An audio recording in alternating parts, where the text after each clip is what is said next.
From the start of this pandemic, California's Employment Development, or EDD, has been hounded by criticism for a chaotic application process, backlogs, and billions stolen due to fraud.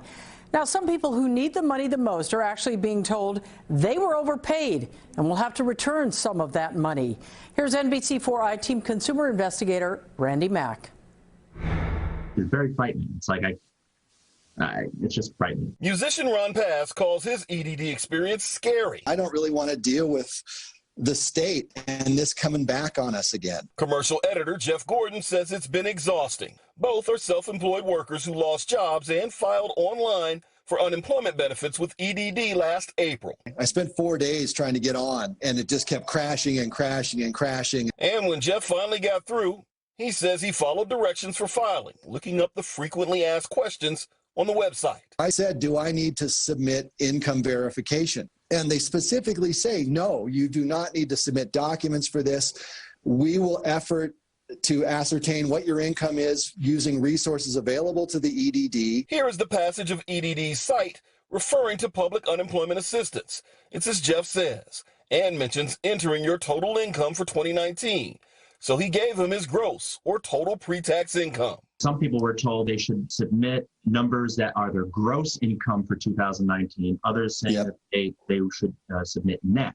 Pass submitted without documentation too, though he read another passage on the website asking for net earnings. They asked for the net numbers from 2019, and I hadn't filed my taxes for 2019 yet at that date. Remember, the IRS extended the tax filing date until July because of the pandemic.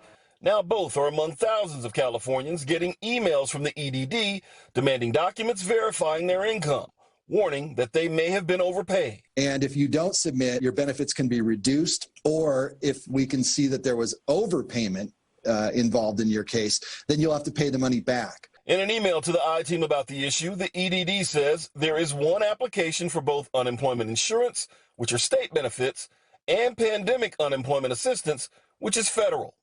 Gross wages for employees, and net income for business owners and self-employed. So, if you filed a claim for federal pandemic benefits through EDD based on your gross income, EDD says you may have been overpaid, and overpayment will not be waived. Bottom line, you got to pay it back. They're like, oh, by the way, this was, a short-term loan. Was a little bit of a gut punch, to say the least. Can you afford to pay anything back, Ron? Can you afford to pay anything back? No. Both men say they're deep in debt, having not worked in months. Pass says it's like being kicked while he's down. EDD serving him notice for possible slight overpayments while failing to stop real fraud, now estimated in the billions. So a lot of these bad guys are getting away with stealing money from taxpayers.